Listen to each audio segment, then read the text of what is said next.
Hello and welcome to Eating for World Peace.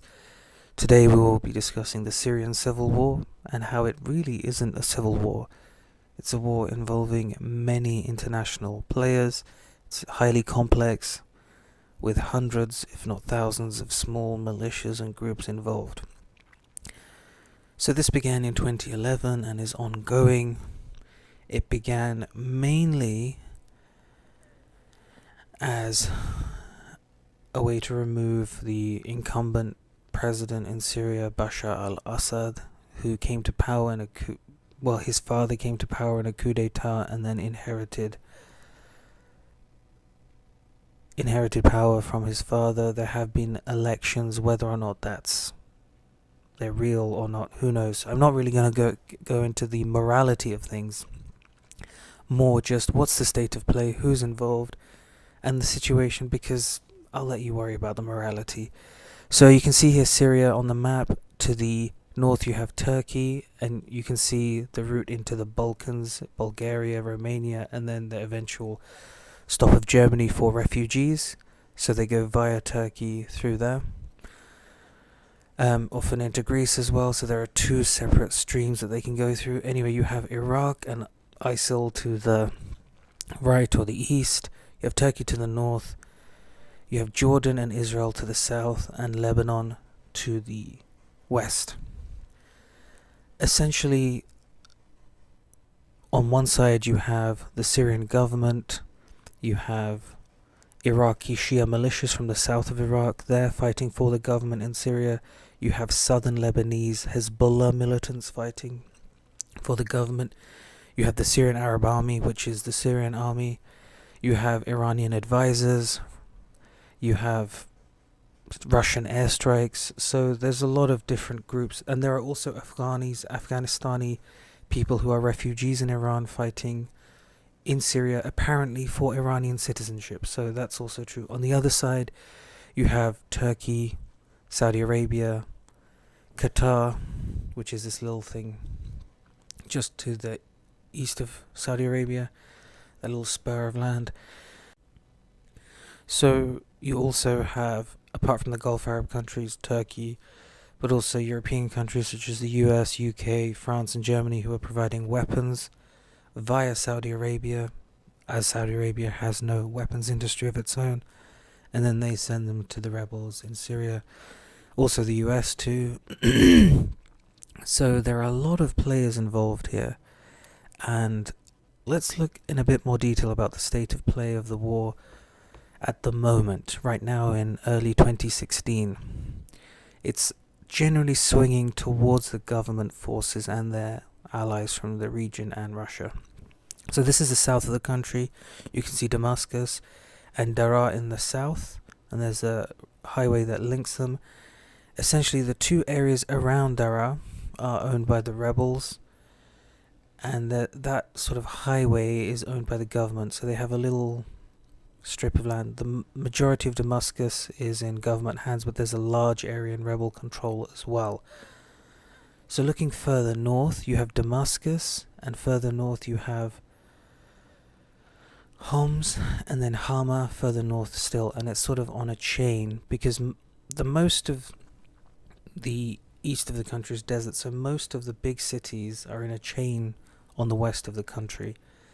These are generally in government hands. In fact, Homs is where a lot of the revolution started, but it has more or less... There are still rebel forces there, but they're fairly small.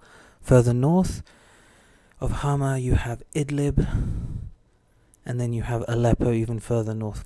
Idlib is in rebel hands. There are many different rebel groups, and not just all the way down to Khan Sheikhoun is held by the rebels more or less. On the coast is Latakia, which is basically the government stronghold. It's an Alawite, and he's from the Alawite clan, Assad, so this is his heartland, so to speak. And Aleppo was in rebel hands, but it's essentially been encircled recently by government forces. To The north also, northwest, sorry, is in Kurdish control. And the bit right next to it, around Azaz, is owned by rebel forces. Not ISIL, but other rebel forces. Just to the east of that rebel area, east of Azaz, is held by ISIL. So, and they are actually fighting each other for this area. So that's an interesting development too. Looking more closely at the northern border and further northeast, the area to the northeast is controlled up to that large body of water by Kurds, and there's a little crossing that's held by ISIL, which is where I'm putting the cursor, well, where I was putting the cursor. So you can see this area here is held by ISIL, where the cursor is, and to the west, where the cursor is now, that's rebel held, and further east of ISIL are the Kurds.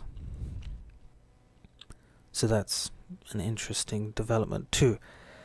ISIL, who I haven't really mentioned much yet, are more to the south and the east of the country, around the smaller cities of Deir ez-Zor, Raqqa, Palmyra, Qaryatain, and a few others. So, and they're also in a chain from near Baghdad all the way up to Mosul, although Kirkuk and Erbil in the north of Iraq are in Kurdish hands, more or less. So, I mean, Iraq is essentially just a string of cities between the Euphrates and the Tigris.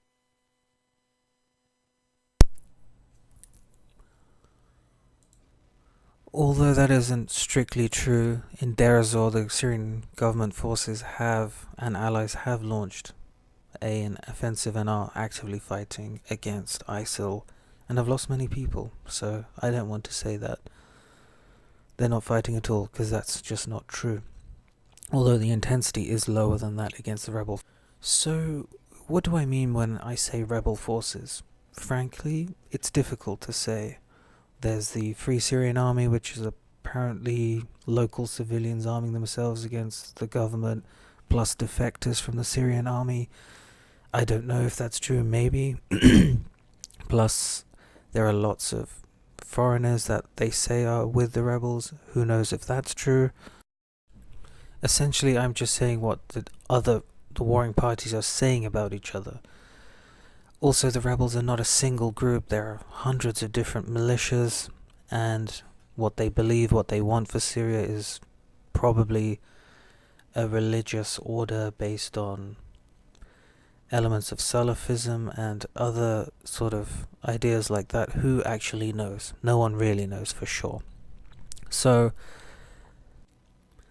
I won't be using things like good guys and bad guys. These are brutal civil wars. Massacres happen on both sides. It's true that only one side has air power, so are likely to have more devastating attacks for sure. And I'm sure civilians have died from government forces and also from the rebels, maybe more from the government. Again, there's very little independent reporting on the ground because it's so dangerous. So I don't say I fully support one side or the other. Generally, I think a more stable, unified country would be better, and I hope for peace, whatever the outcome. And yeah, I hope this end to this there's a lot of sectarian Shia versus Sunni, and I think this is very, very negative, and this needs to end. The Syrians need to unite because there are all sorts of people in Syria. There are Kurdish people, Sunni people, Shia people, and it's actually very complex. So even within groups there are subdivisions. So Kurdish people generally in the country are Sunni Muslim because Kurdish is an ethnicity, whereas Sunni Islam is a religion. But not all of them will be. There is other religious minorities like Druze, Christians, Shia Muslims, and Shia Muslims can be divided into Ismailis, Twelver Shias, And then there's the Alawis, who are neither really Muslim, neither really Shia or Sunni, but are closer to Shia Islam. Though if you ask many Shia, they would say that Alawis are not Muslim. So Shias and Sunni Muslims do not regard them. They regard them more as a mixture of Shia Islam and Christianity. So you have all these different groups, and then you have other smaller ethnicities like Syrian people, and even Armenians and all sorts of people. So this is very complicated, and each have their own militias. And such a mixed and diverse country probably needs a non-sectarian, tolerant, pluralistic sort of approach. So I don't really see that so much from the rebel forces, but who knows? Hopefully the rebel forces and the government can come together and work out some sort of compromise to end this and let the refugees, of which there are millions around Iraq, Turkey, Jordan, and Europe. And, because they've lost a lot of people. So the Assad family is Alawi, but he's married to a Sunni Muslim. Although a lot of the more wealthy Sunni Muslims are generally with the government, whereas those more that are less wealthy, who did less well out of the government, are more with the rebel side. So I think that's one thing that needs to change. We need to have a more inclusive dialogue, and hopefully that will happen. I hope so. I think that. And government forces are generally fighting ISIL in Deir ez-Zor, as you can see, and to a lesser extent around Palmyra, Deir ez-Zor, Palmyra, and Qaryatain. They're essentially just sort of holding them. They're not actually. So although they are fighting, it is less intense at the moment, the Syrian government-ISIL battle. I think they're going to concentrate on the rebel forces who they view as stronger and then move to ISIL, which is interesting. So essentially the north of the country is mainly controlled by the Kurds, so the Turkish-Syrian border, except for 2 areas around the large body of water you can see there, which is shared between the rebels and ISIL, sort of next to one another, and they often fight as well. The sort of northwest, sort of around Aleppo and Idlib, are rebel controlled. Latakia on the coast on the west is government controlled. Most of the large cities in the chain south of that towards Damascus are in almost full government control.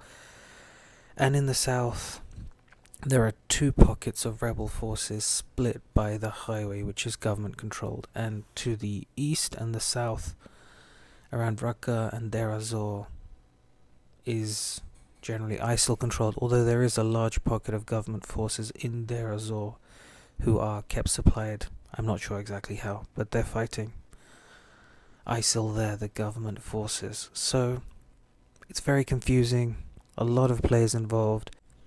At present, I believe that the government think they can actually win the war and actually push the rebels almost completely out of the country.